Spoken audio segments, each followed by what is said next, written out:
Olá, boa noite a todos. Boa noite a todos. Tudo bem? Seja todo mundo muito bem-vindo. Obrigado pela sua presença. Eu me chamo Rodrigo Bastos Monteiro e essa daqui é a nossa live, a primeira live que eu estou fazendo aqui no canal para fazer a correção dos exercícios, né? Fazer correção de simulados da CPA 20. Eu já vi o Gustavo por aqui. O Gustavo foi o aluno, colega, amigo que me sugeriu fazer esses eventos aqui para a gente poder compartilhar informações que são muito importantes para as pessoas que estão se preparando para realizar a prova da CPA 20, né? Então, obrigado aí, Gustavo, pela presença, obrigado pela atenção. Eu queria perguntar aí, queria saber se vocês estão me ouvindo bem, se vocês conseguem me ouvir bem. Isso é sempre uma preocupação aqui. Eu estou ajustando aqui as configurações da live. E a primeira coisa, eu sei, parece que temos 6 pessoas online aqui. Eu queria saber se alguém podia me dar o feedback se a gente está com o som ok.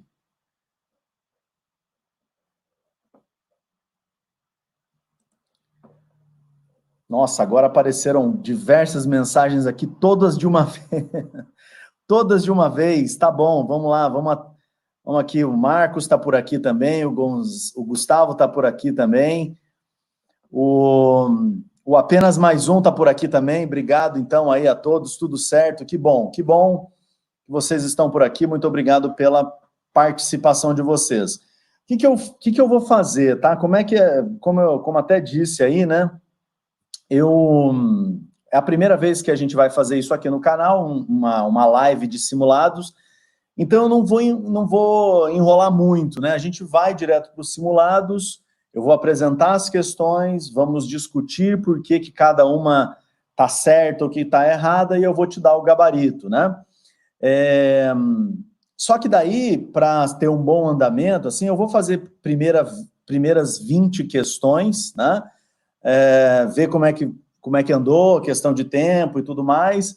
Então, eu estava prevendo fazer a live de uma prova inteira. Mas vamos ver como é que vai ser a questão do tempo aí. Conforme for, eu faço de 20 questões, dou uma paradinha, fazer um intervalinho, volto, faço mais 20, mais uma paradinha, intervalinho, volto mais 20, tá? E vamos sentir aí como é que vai ser essa primeira live de simulados para ver como é que é o andamento, tá? Então eu estou junto com vocês aqui testando esse modelo. Eu avisei muitas pessoas lá da Udemy.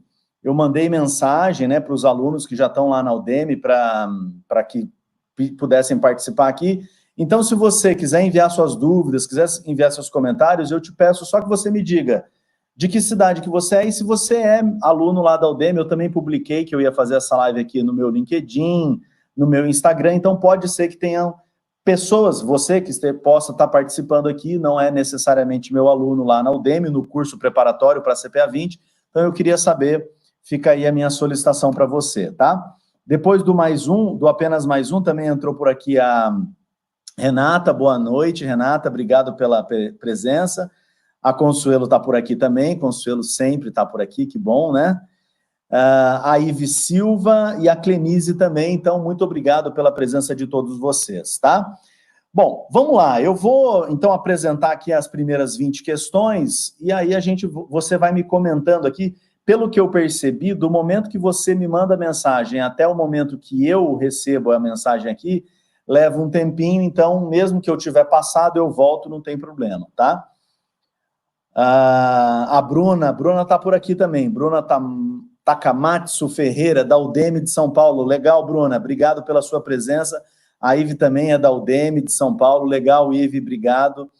Porque essa é até uma dúvida que eu tinha, né? Se a Udemy enviava as informações. Hoje, na parte da tarde, uma outra aluna, que também ela é da Udemy, a gente estava conversando, porque os alunos sempre tiram dúvida aqui no WhatsApp e tal, e eu perguntei para ela: você vai participar da live mais tarde? Ela falou: que live?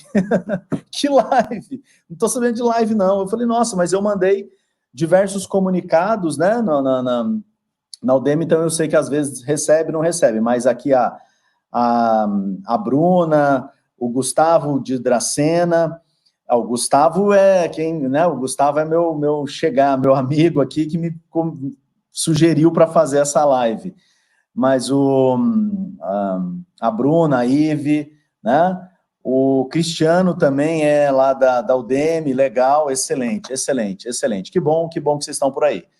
Bom, eu vou começar a fazer essa live, tá? E vocês vão me dando feedback aí, depois a gente pode fazer outras, tá? Não tem problema. Vamos fazer uma aqui para a gente sentir como é que é isso, né? Então eu trouxe algumas questões da minha, o Marcos também é da Udemy. Legal, Marcos, seja bem-vindo. Então eu trouxe algumas questões aqui e vamos discuti-las, né? Então, olha, você sabe que a prova da CPA 20 é uma prova que vai te pedir 20 questões, né? Desculpa, 60 questões. Você vai precisar responder 60 questões.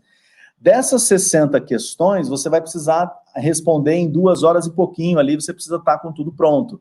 Então, tempo nunca é o problema para responder a prova da Udemy, é mais a questão de saber, né, o que está sendo perguntado. É meio óbvio, sim, mas é porque as pessoas elas têm um pouquinho de preocupação com isso, né? Será que dá tempo? Nossa, dá super tempo, não tem erro. Então, eu vou aqui fazer mais ou menos isso também. Eu vou apresentar para vocês as questões de 20 em 20, e aí a gente vai trabalhando aqui nessa live enquanto tiver audiência, tá?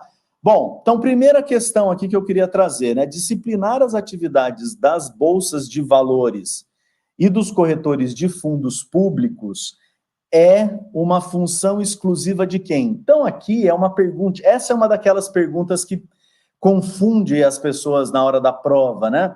Porque tá falando assim, disciplinar as atividades de bolsa de valores, né? Ó, bolsa de valores aqui.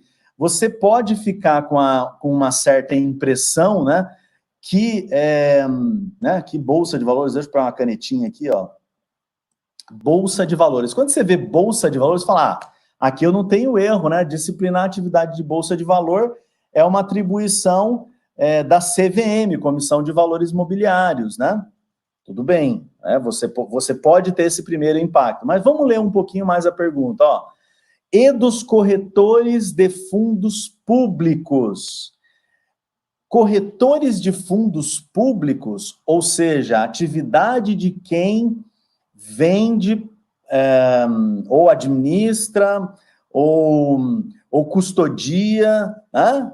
Atividade dos corretores que trabalham comercializando fundos públicos, fundos que não sejam aqueles, por exemplo, restritos a um grupo específico, como são os fundos de pensão, tal, beleza. Então, quando você pega essa questão aqui, se fala, é a CVM sem problema, sem dúvida nenhuma, né? Só que o ponto-chave aqui é a palavrinha disciplinar. A palavrinha disciplinar, ela envolve as normatizações, o pensamento de como agir, o pensamento de como, de quais são os limites do trabalho, os pensamentos de quais são as regras. Então, embora esteja a Bolsa de Valor e corretores fundos aqui, a disciplina desses ambientes não é feita pela CVM. A CVM é o órgão fiscalizador. Ela normatiza também, ela também estabelece regras, digamos assim, né, para o trabalho dessas pessoas, mas quem de fato disciplina, quem estabelece como se organiza, ou que deve se organizar, ou quais são os limites de atuação, tal, da Bolsa de Valores, dos corretores de fundos públicos, é o Conselho Monetário Nacional. Né? Essa aqui já é uma perguntinha muito difícil, já é uma pergunta bem difícil, né? A gente já começa com uma aqui bem mais puxadinha. Por quê? Porque é uma questão que, se cai na tua prova, a chance de você marcar CVM errado é grande, né? Então, essa aqui é Conselho Monetário Nacional. Por quê? Porque a CVM, ela tem uma atuação nesses ambientes aqui, de Bolsa de Valores e de corretores de fundos públicos, mas quem faz a disciplina, quem estabelece as regras de funcionamento é o Conselho Monetário Nacional, né? Então, Conselho Monetário Nacional. Tudo bem? Se tiverem algumas dúvidas, vão colocando aqui, tá, pessoal? E quando eu colocar a questão na tela, você já pode fazer as suas dúvidas, e se for o caso, eu volto lá, não tem problema. Segunda questão, afirma-se corretamente sobre a CVM. Trabalha, item 1, né? Trabalha com o objetivo de manutenção de uma adequada liquidez da economia, esse é o item 1, né? A CVM tem esse objetivo de adequar a liquidez da economia? Será que isso aqui é uma coisa que a CVM faz? A CVM é a Comissão de Valores Mobiliários. A gente já fica com um pouco em dúvida, né? Evita ou coíbe fraudes e ou manipulação na negociação de valores mobiliários. Aqui já é uma coisa mais parecida. Na pergunta anterior, a gente estava falando que a disciplina do trabalho de Bolsa de Valores e corretores de fundos públicos é dada pelo Conselho Monetário Nacional. Agora, evitar e coibir fraudes é uma atividade executiva. É uma atividade executiva, é uma atividade de quem precisa ter corpo de gente trabalhando. Você já sabe, o Conselho Monetário Nacional não tem corpo de gente trabalhando, né? O Conselho Monetário Nacional são 3 pessoas, né? Atualmente, o ministro da Economia, o secretário especial da Fazenda e o presidente do Banco Central. O Conselho Monetário Nacional não tem como evitar a manipulação de valores mobiliários, né? Quem precisa evitar a manipulação de valores mobiliários é quem tem corpo executivo, e quem tem corpo executivo é a CVM. Então, essa aqui, certeza absoluta que é uma atividade da CVM. Essa daqui não está com cara de ser, não, né? A manutenção da liquidez da economia, quanto você tem de recursos, né? Quanto você tem de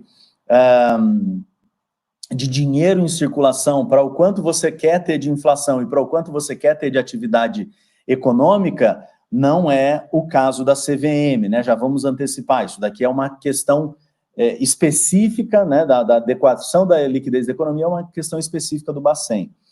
E aí, assegura o funcionamento eficiente e regular dos mercados de bolsa de valores e de balcão. Então, assegura o funcionamento. Quem pode assegurar o funcionamento, né? Assegurar o funcionamento de acordo com algumas regras. Que regras? As regras determinadas pelo Conselho Monetário Nacional, né? Então, quem faz isso também é a CVM. Então, a gente até já pode dizer aqui, né? A alternativa 2 é a CVM e a alternativa 3 é a CVM também. Quem não é dessa atividade da CVM aqui é atuar com a liquidez da economia. Isso é uma atividade do Bacen, né? Então, essa daqui a gente até pode dizer 2 e 3 somente. Tudo bem, pessoal? Estamos indo aqui? Acho que sim, né? Vamos em frente. Minha filha também está por aqui, Lívia, dando boa noite. Boa noite, filha. Né? Nunca ficarei sozinho. Tenho minha filha e minha esposa me assistindo, que é uma maravilha. Tá ótimo. Tá bom. Questão 3 aqui. Consta como responsabilidade das instituições participantes do Código Anbima para o Programa de Formação de Certificação Continuada assegurar que seus profissionais, então consta lá como responsabilidade das instituições que participam da Anbima. Então, o que elas têm que fazer? Assegurar que os profissionais possuam reputação ilibada. Essa é uma responsabilidade das instituições participantes do Código da Anbima de formação de certificação continuada? Sim, esta é uma responsabilidade de quem? Ou seja associado da Anbima e faça aderência ao código, ou mesmo não sendo associado, que faça aderência ao código, né? Tem que garantir essas instituições que os profissionais exerçam as suas atividades com boa-fé, transparência, diligência e lealdade. Essa também é uma prerrogativa?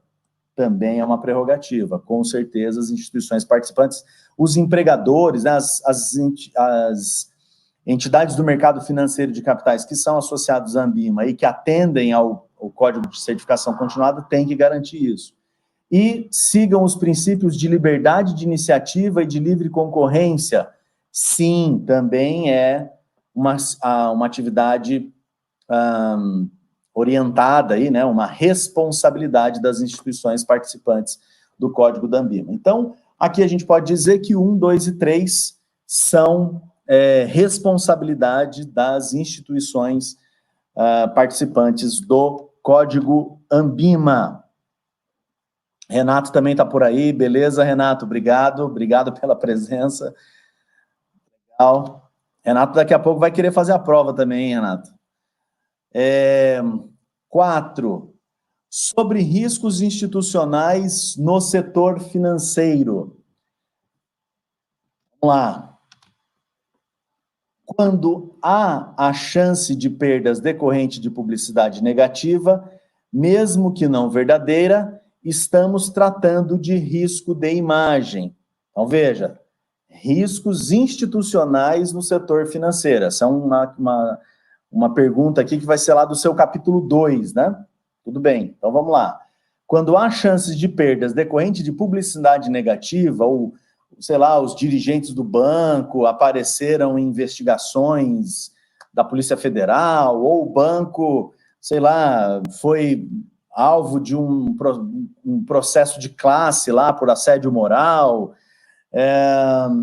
ou os lucros começaram a ser percebidos pela sociedade de uma maneira negativa no momento que a economia está baixa, né? Então você tem aí coisas que, se forem associadas à imagem do banco, pode fazer perder cliente, pode fazer perder aplicador, pode fazer perder, sei lá, ativos sob administração, e isso imputar em prejuízos, ou seja, termos perdas decorrentes de situações relacionadas a uma publicidade negativa. Então, a gente está falando do risco de imagem. Sim, estamos falando do risco de imagem. Tá bom.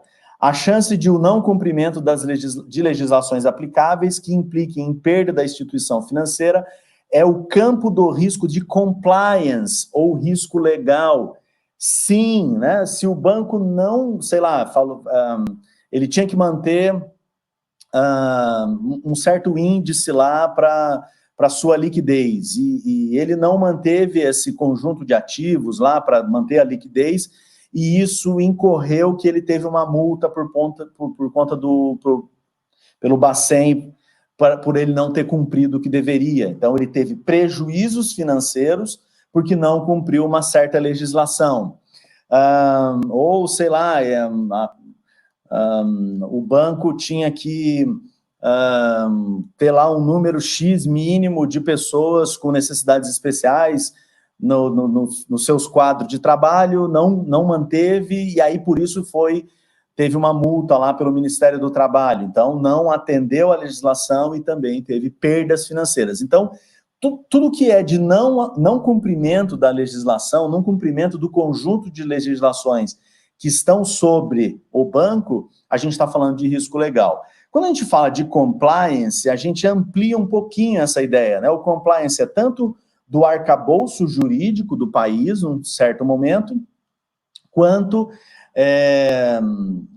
também do que a própria empresa diz que vai fazer, né? Quando ela diz que vai seguir uma certa estratégia, quando ela diz que vai fazer um certo tipo de investimento, quando ela diz que vai atuar num certo mercado, aí, junto isso, viram regras, né? Viram leis para a empresa, e aí tudo isso é trabalhado dentro do compliance. Mas a gente está lidando aqui com a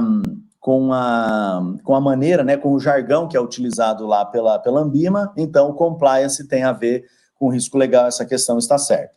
E 3, a verificação sistemática da adoção e do cumprimento dos procedimentos de controle interno é de responsabilidade do gerente geral da agência, né? Isso aqui é uma questão claramente errada, né? Por quê? Porque você sabe, você está estudando, né? A verificação sistemática do cumprimento dos procedimentos de controle interno é uma responsabilidade da diretoria da instituição financeira, não é uma responsabilidade do gerente da unidade, né? Do gerente da agência, nesse caso aqui. Então, esta questão é uma questão que está errada, não é uma questão certa, né? Então, a gente vai marcar aqui só a 1 e a 2 como sendo corretas, tá bom? Depois vamos em frente, né? Sobre a lavagem de dinheiro, o que nós podemos dizer? Lavagem de dinheiro é um crime, tá? Crime. As instituições financeiras e os profissionais que atuam nas instituições financeiras precisam atuar no sentido de prevenir o acontecimento desse crime. Então, na tua prova CPA 20, você vai precisar saber, né? Você precisa mostrar domínio dos procedimentos que são adotados para prevenir a lavagem de dinheiro. Você também precisa saber o que é a lavagem de dinheiro. Você precisa saber também quais são as sanções ou quais são as penalidades para quem comete o crime de lavagem de dinheiro, tá certo? São esses 3 assuntos, né? Como se faz a prevenção, o que é a lavagem de dinheiro, como é que ela, de certa maneira, funciona e quais são as penalidades para quem, digamos assim, né, participar do processo de lavagem de dinheiro, ainda que, sei lá, de maneira sem saber, mas é que isso não existe, né? A pessoa, quando participa, é porque ela sabe. Eu já soltei aqui o gabarito, mas tudo bem. Sobre a lavagem de dinheiro, uma das fases é a ocultação, onde o objetivo é quebrar a cadeia de evidência ante a possibilidade de realização de investigações sobre a origem de dinheiro. A ocultação é o quê?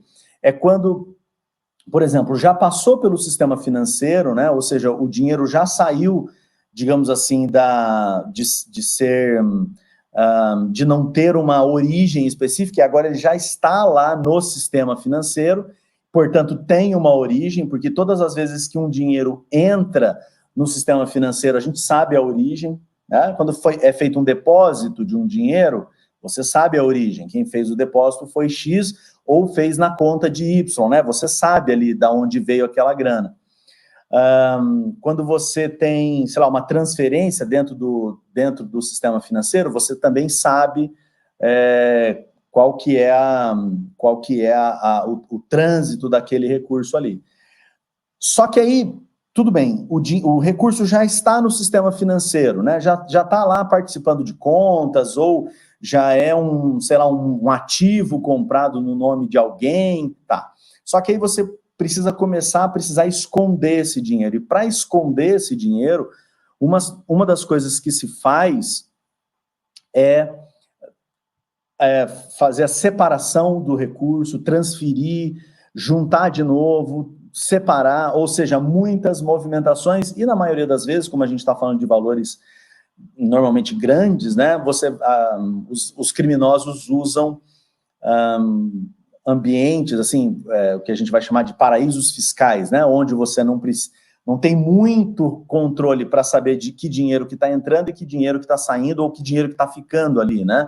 Suíça, em alguns momentos no passado, ela está tentando mudar essa visão, Ilhas Canárias, Panamá, Islândia, né, são países, assim, são regiões que eram consideradas paraísos fiscais, porque o pessoal mandava o dinheiro para lá e eles né, tinham, digamos assim, pouco rigor no controle desse recurso. Então, a pessoa manda o dinheiro para Ilhas Canárias, depois para o Panamá, depois para a Suíça, e volta para não sei aonde, aí vem para a Islândia, e chega, né, o dinheiro faz essa volta. Esse conjunto de transferências, esta fase é a fase de ocultação, né? Então, o objetivo dessa fase é, de fato, separar. Se quando o recurso entrou no sistema financeiro, dava para saber de onde ele tinha vindo, quando o recurso já está no sistema financeiro, para você separá-lo, esse recurso, de onde ele veio, é um conjunto de transferências lá que vai dar essa possibilidade, tá? Deixa eu ver o que o Gustavo está falando aqui. Esse sistema novo do Banco Central Pix, será que vai mudar alguma coisa na prova DCPA 20? Obrigado pela pergunta aí, Gustavo. O que acontece? A gente sempre sabe o que muda e o que não muda na prova com muita antecedência, porque a Anbima, para fazer a prova, ela solta um edital. E nesse edital, ela diz qual vai ser o programa que ela vai exigir. Então, a gente sempre está consultando o edital muda pouco, mas o programa volta, periodicamente ele ganha alguma atualização.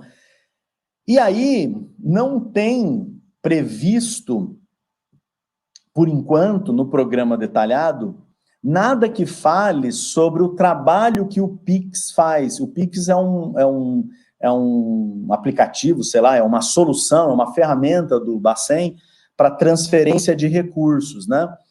E por enquanto não tem falando do Pix, não tem falando de cartão, né? Você vê que a prova inteira, ninguém fala de cartão de crédito, não é uma preocupação, né? A Ambima, ela não se ocupa das ferramentas que são utilizadas no sistema financeiro.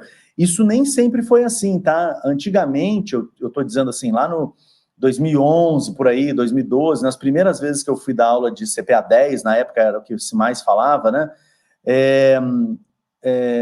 A Ambima perguntava, por exemplo, como é que funciona o home broker, como é que horas que abre, que horas que fecha o pregão, essas coisas, ela perguntava. Com o passar dos anos, ela foi se distanciando disso e cada vez mais ela se ocupa em questões mais estruturais, funcionamento, coisas de mais alto nível, do que necessariamente questões operacionais. Também tem questões operacionais, mas sempre que elas afetarem direto o trabalho do CPA 20, né? Então, por exemplo, saber o prazo de compensação na venda de um fundo o prazo de cotização na venda de um fundo de investimento. Isso é uma atividade, essa é uma questão que a Ambima se interessa saber, tá? Essa é uma questão que a Ambima se interessa saber, porque essa é uma atividade do CPA 20. Agora, o Pix, como é que ele funciona ou não, os cartões, enfim, não está previsto por enquanto, e se vier a ser previsto, aí a gente vai ter que lidar com isso, tá? Então, o Gustavo aí não vai mudar nada na prova da CPA 20 em função do Pix, beleza? Obrigado mais uma vez pela sua pergunta aí.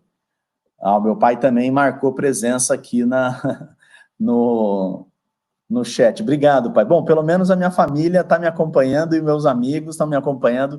Isso é sempre bom. Obrigado a todos. Depois aqui, né, vamos continuar dispondo aqui as outras questões, né? A colocação se efetua por meio de depósitos, compra de instrumentos negociáveis e compras de bens. Eu nem me liguei, né, na primeira parte da pergunta, quando eu estava falando de colocação, que eu podia já ter usado aqui a própria alternativa 2, né? A colocação, quando o dinheiro sai de fontes desconhecidas e passa a ter uma fonte conhecida, né? Quer dizer, quando o dinheiro ingressa no sistema financeiro, acontece dessa maneira aqui, né? Por depósitos, por compras de instrumentos negociáveis, sei lá, debenture, por compra de CRA, CRI, títulos ao portador, ações, eventualmente, de empresas, SA, mas não necessariamente de empresas abertas na Bolsa de Valor, né? Quer dizer, o dinheiro passa a estar no mercado financeiro agora rastreável, né? E compra de bens. Então, isso é a colocação. Até aqui é uma pergunta, eu não sei se vai ter outras, eu não me lembro quais que eu selecionei para a nossa live aqui, mas até uma pergunta também que as pessoas me fazem, né? Quando que eu sei que a compra de bens é colocação e quando que eu sei que é integração? A colocação pode ser a compra de bens no nome de terceiros, né? Então, quando os criminosos compram, sei lá, uma fazenda, uma casa, um prédio, quando compra alguma coisa assim no nome de terceiros, nome de laranja, né, que a gente vai falar, o laranjal aí, né? Quando você compra no nome de terceiros, isso é colocação. Isso é colocação. Quando esse dinheiro, daí colocação, aí troca, muda, vai para lá, vem para cá, vai para lá, vem para cá, vai para lá, vem para cá, para lá.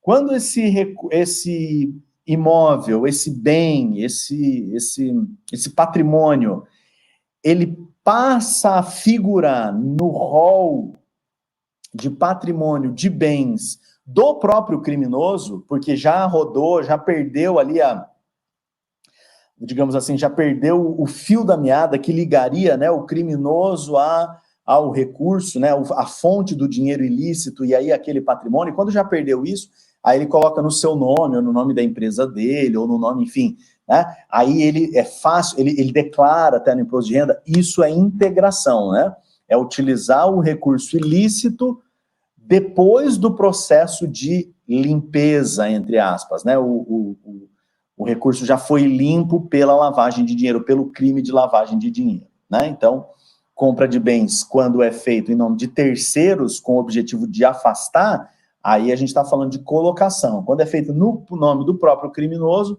aí a gente está falando de integração.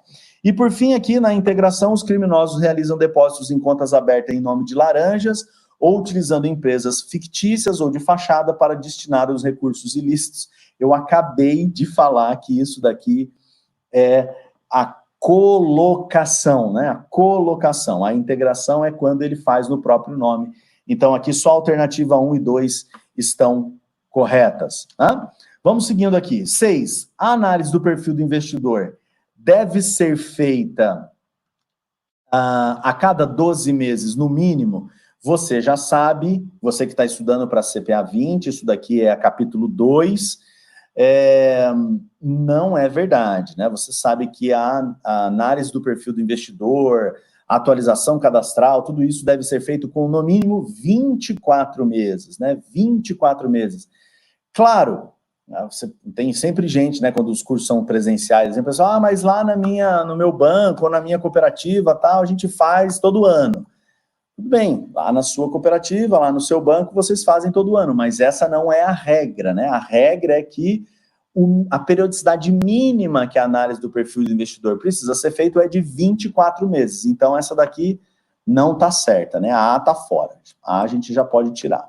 B. A análise do perfil do investidor deve coletar informações sobre os objetivos de investimento, a experiência do investidor e a tolerância a riscos do cliente. Já temos a certa aqui. Essa aqui já é a certa, né? O objetivo do investimento é porque, para você ofertar um serviço para um produto financeiro para alguém, você como CPA 20, você precisa saber o quê? Qual é o perfil do cliente, se ele é mais conservador, se ele é mais moderado, ou se ele é mais arrojado ou mais agressivo, alguns ainda utilizam essa expressão, né? Então, mais conservador, mais moderado ou mais arrojado, primeira coisa. Por quê? Porque o perfil mais conservador terão produtos que são mais adequados para ele, né? Mais adequados para um perfil conservador. Eu não vou oferecer, sei lá, fundos de ações para quem tem um perfil conservador, porque a volatilidade presente nos fundos de ações podem deixar desconfortável um perfil conservador. Então, eu preciso fazer a análise do perfil do investidor para identificar esse perfil. E eu preciso também fazer a análise dos produtos para saber para que tipo de perfil eles são indicados, e aí eu posso fazer essa ligação.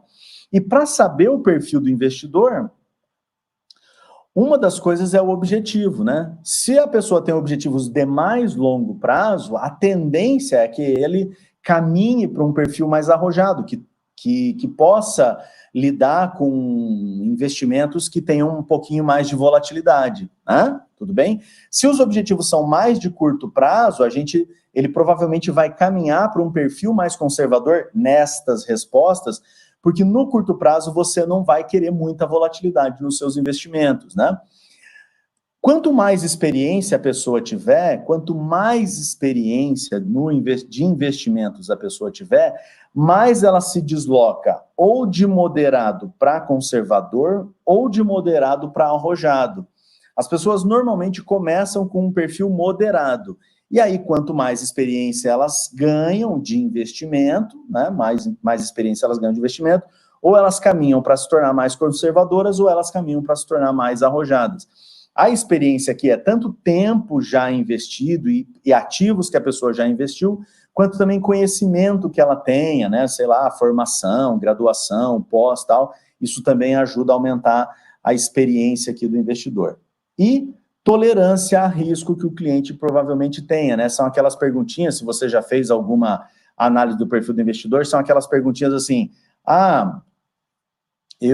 sei lá, se você perder 50% do seu patrimônio nos próximos 36 meses, ou nos próximos 24 meses, nos próximos 12 meses, como é que você se sente em relação a isso, né? O quanto do seu patrimônio nos próximos meses você tolera perder, né? São essas perguntinhas que vão mostrar para nós qual é a tolerância a riscos do cliente, né? Então, quanto mais distantes os objetivos, mais arrojado.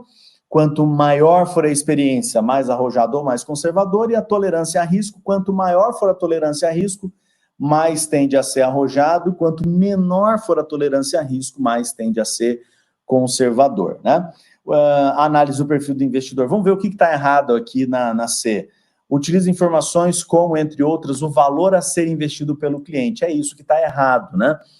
Você não tem uma pessoa que, tipo assim, ela tem R$1 bilhão, então ela é arrojado.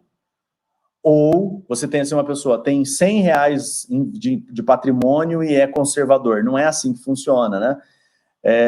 Eu posso ter pessoas arrojadas que têm patrimônio de R$1.000 e eu posso ter pessoas arrojadas que têm patrimônio de R$1 bilhão. Como pode ser ao contrário. Também posso ter pessoas super conservadoras com patrimônio de R$1.000 e pessoas super conservadoras com patrimônio de R$1 bilhão.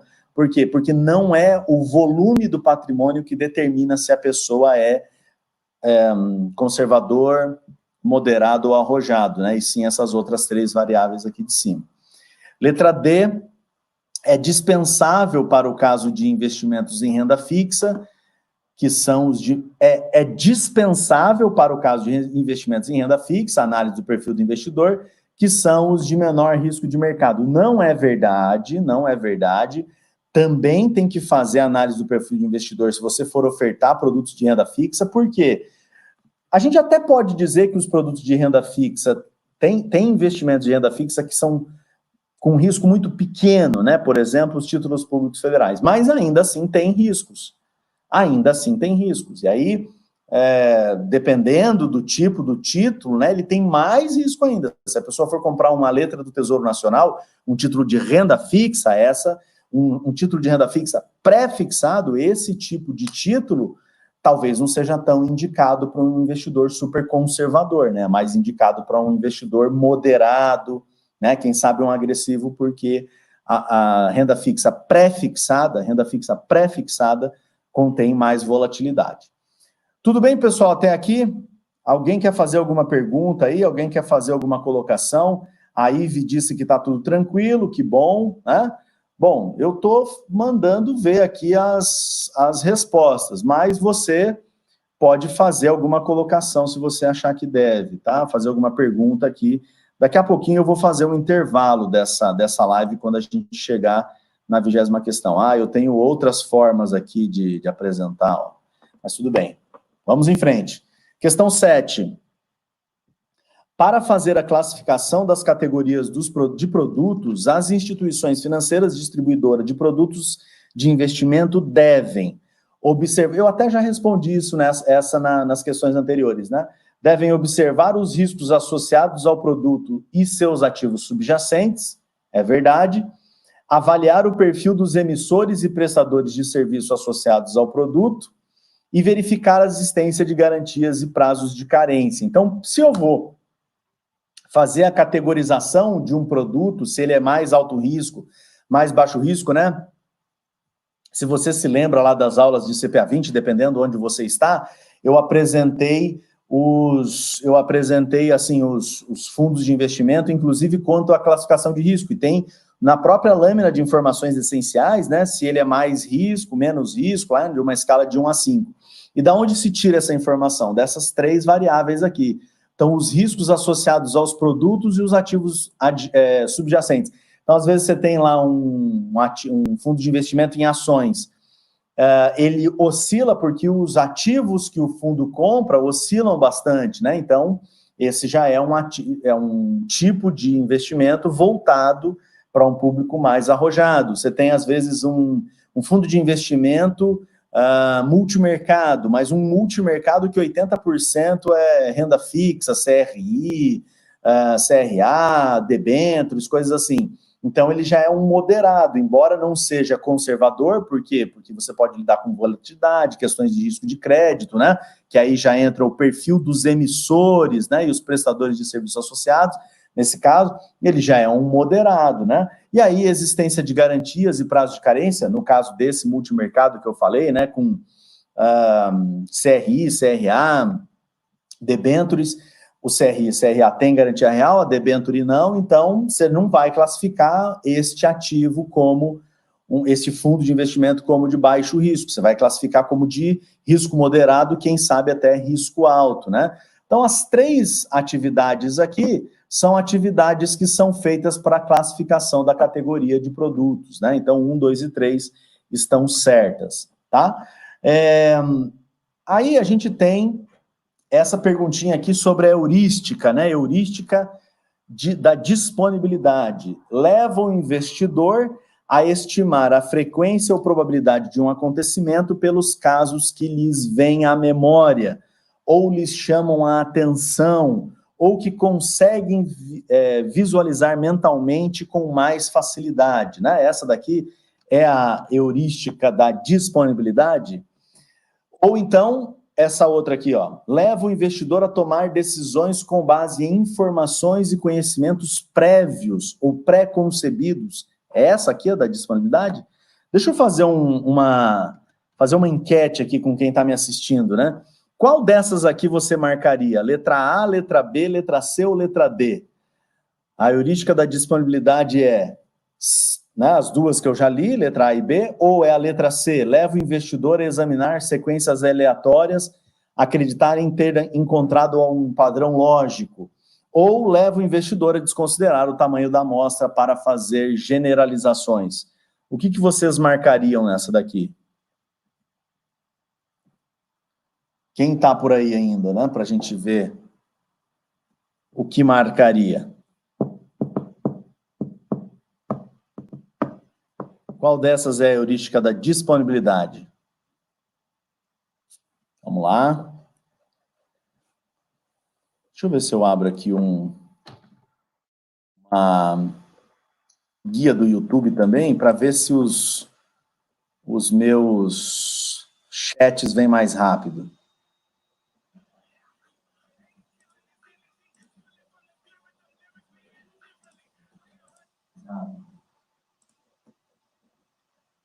Nossa, eu abri uma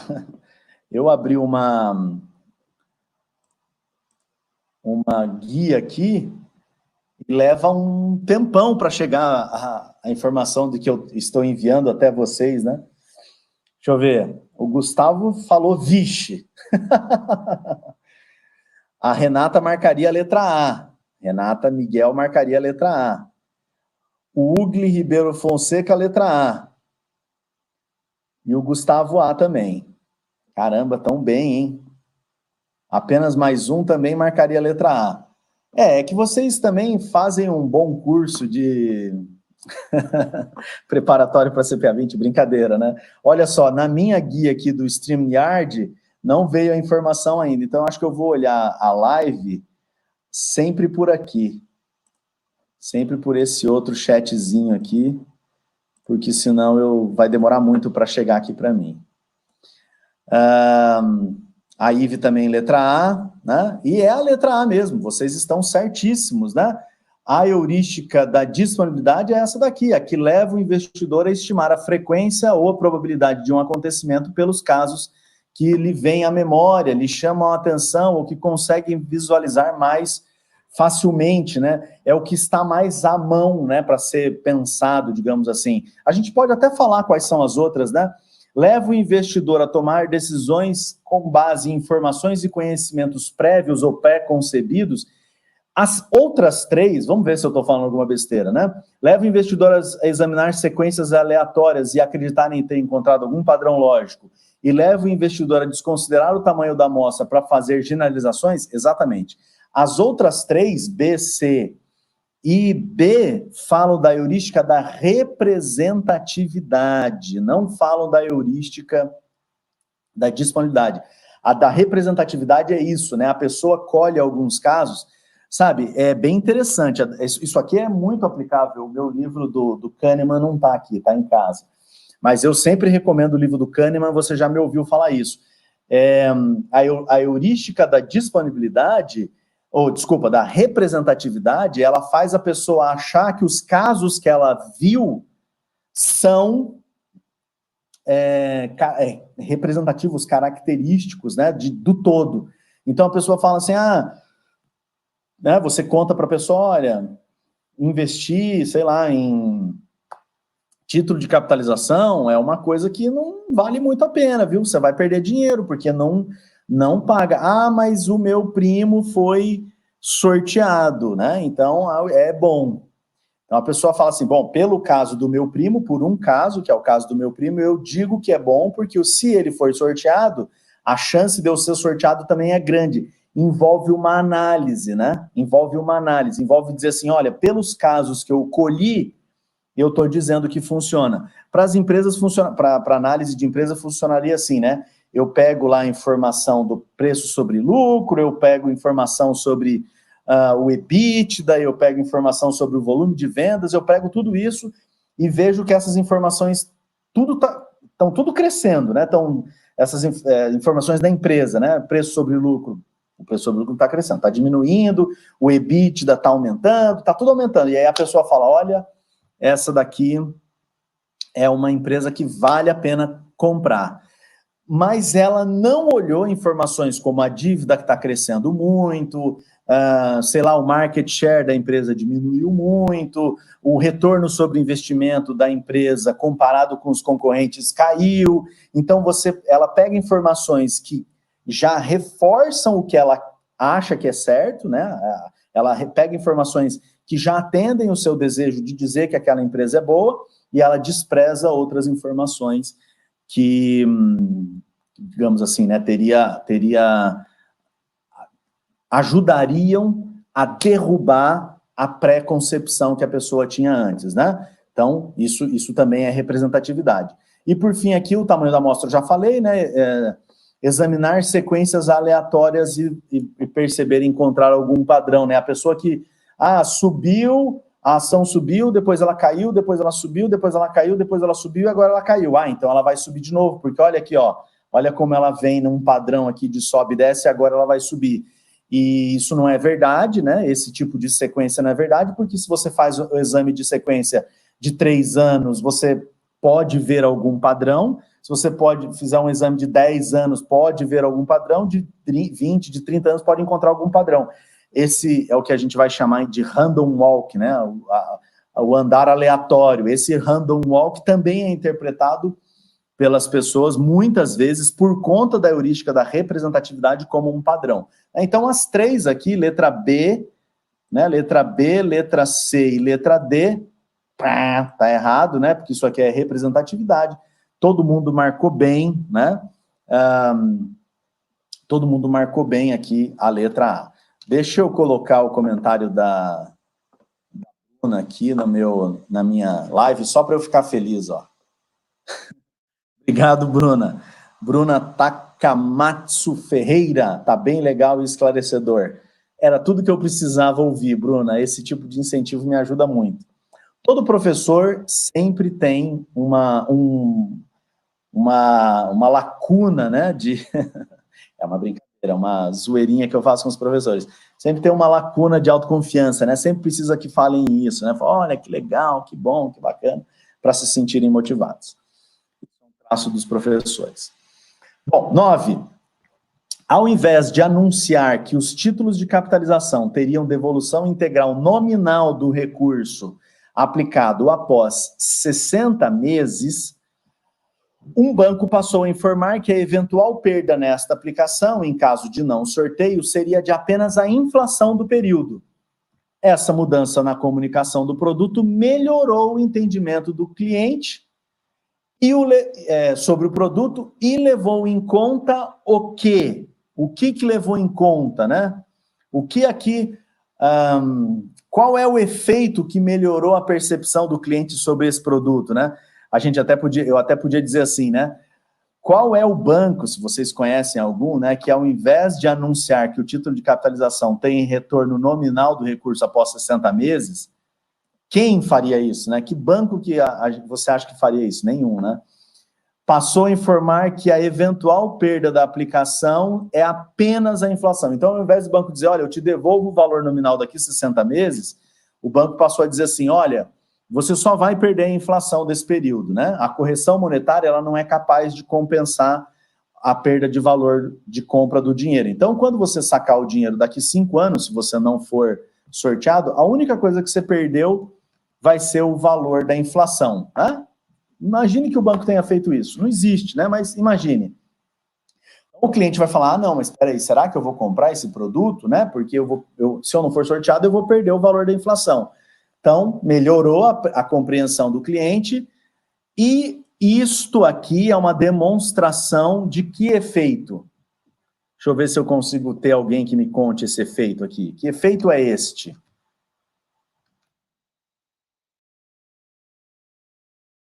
O momento que chegou aqui. Ah, ainda não chegou para vocês, não.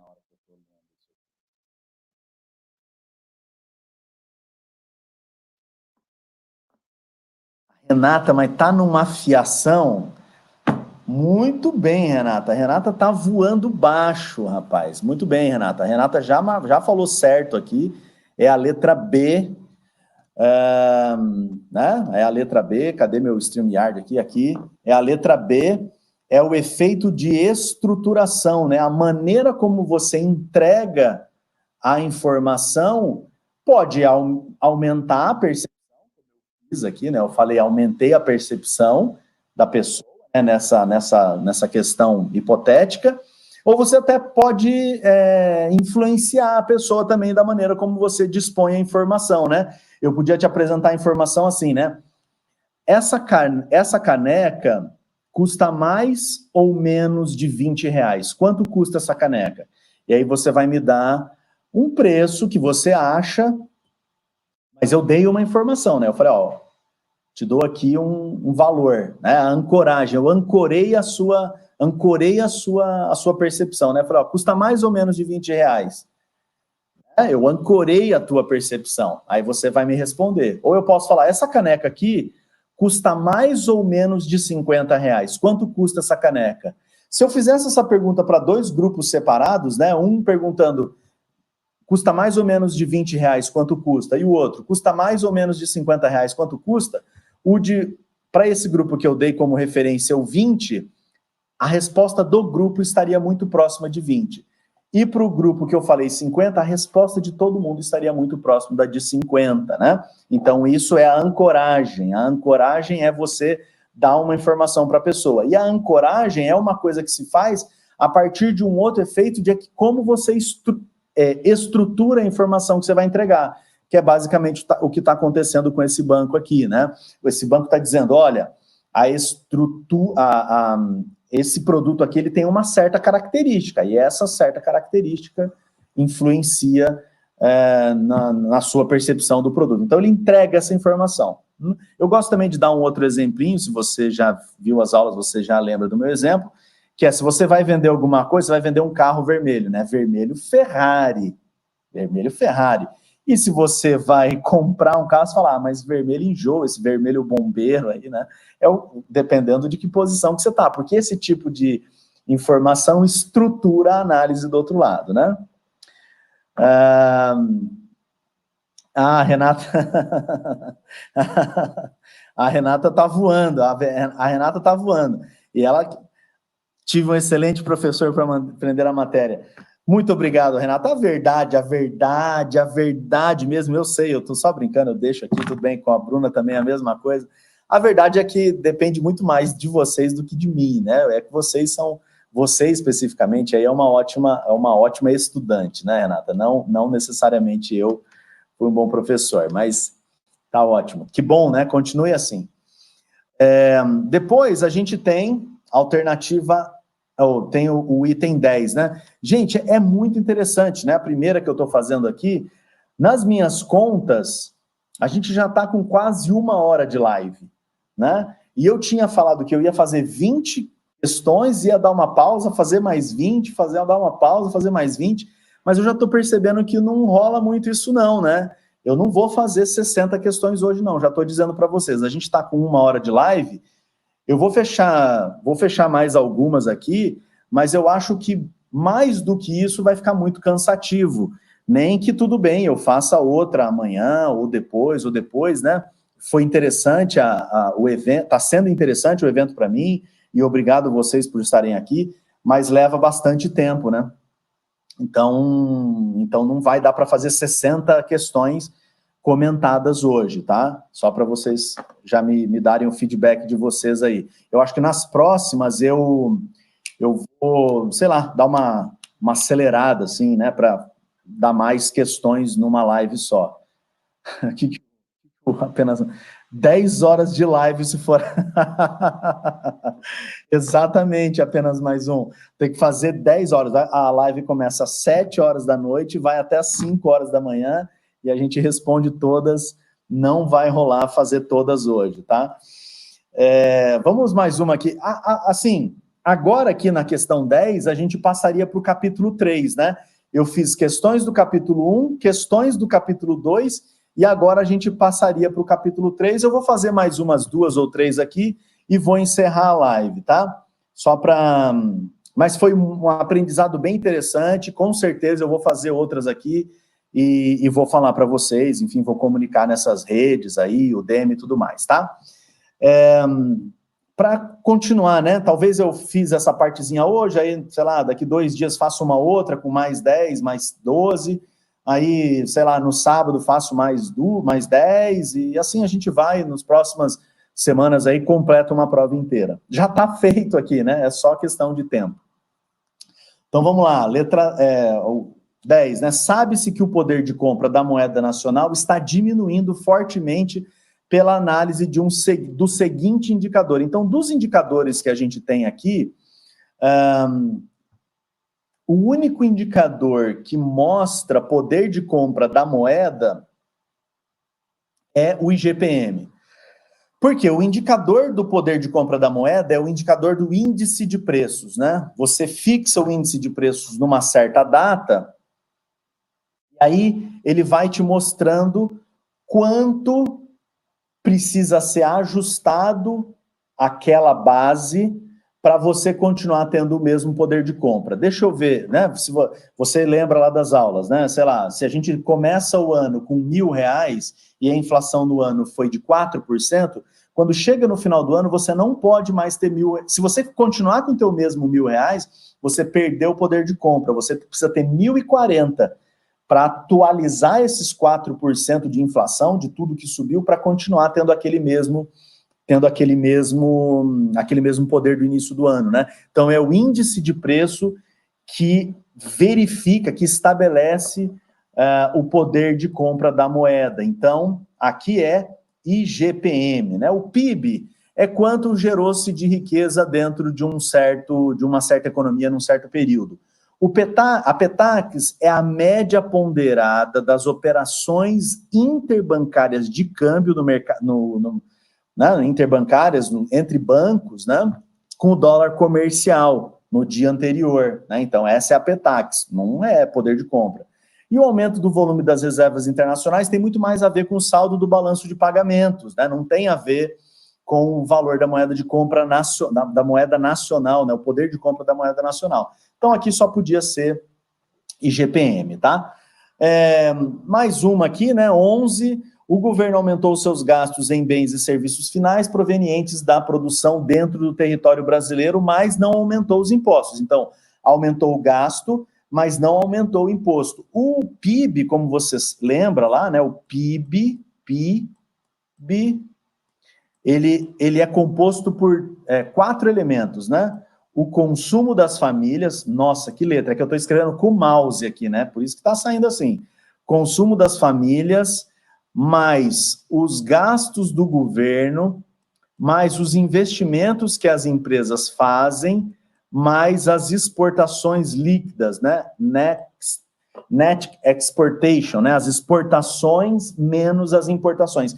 Então, se o governo gastar mais, se ele gastar mais, se ele começar a comprar mais coisas, o que a gente vai ver é que aqui, ó, você teve um aumento, né? Então, se aumentar os gastos, também vai aumentar o PIB. Show de bola, né? Maravilha. Só que aí o governo, só para conseguir pagar os gastos, ele tem que cobrar imposto. Se ele não aumentar os impostos, o que a gente vai ver? Vai ver o resultado primário diminuindo ou até sendo negativo, né? E o resultado primário, você lembra, são os tributos menos as despesas que não sejam despesas financeiras. Então, tributos menos as despesas que não sejam as despesas financeiras, ou seja, as despesas com serviço da dívida, são o resultado primário, né? E depois, quando você tira o serviço da dívida, vira o resultado nominal. Então, aqui, como ele não aumentou o imposto, e, portanto, a gente está falando de gastos do governo, são despesas não financeiras, então aqui a gente vai ver um aumento do PIB, porque aumentou os gastos, vai aumentar o PIB subiu, e o resultado primário das contas, né, o resultado fiscal primário vai diminuir, né? Acho que aqui bem tranquilo. Depois 12, né, aplicando em um título de renda fixa com rentabilidade de 6% ao ano, temos uma remuneração equivalente de 0,5% ao mês? Não, você sabe que uma remuneração equivalente de 0,5% significa mais do que 6% ao ano, né? Porque é 0,5% ao mês né? Equivalente significa 0,5% ao mês, né? Juros sobre juros sobre juros sobre juros, que daria mais do que 6% ao ano. Ou, de outro lado, 6% ao ano em taxa equivalente daria menos do que 0,5%, então essa daqui já está fora. Uma remuneração proporcional de 0,5%, sim, né? Proporcional, a gente já sabe, está falando de juros simples, pega 6, divide por 12, 6 divididos por 12 é 0,5%, então a taxa ao mês de juros proporcionais de 0,5%. Uma remuneração proporcional menor do que 0,5% não é verdade, porque você sabe que a remuneração proporcional é de 0,5%, menor seria se fosse um juro composto, e uma remuneração equivalente menor do que 0,6% ao ano, não é verdade, porque já está dado aqui que é 6% ao ano, né? Então, isso aqui está errado.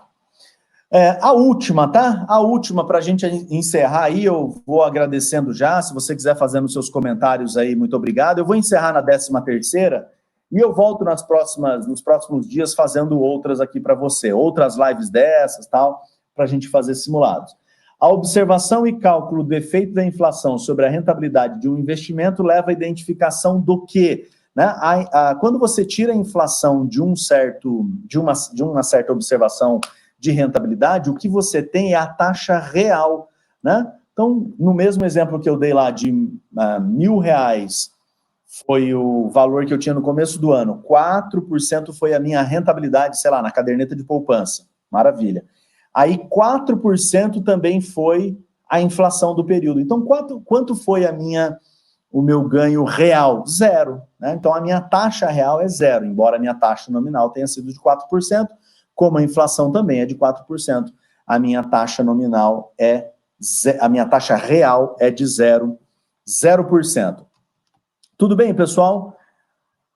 Eu espero que vocês tenham gostado aqui da nossa live, né? Eu espero que tenha sido aí interessante para vocês.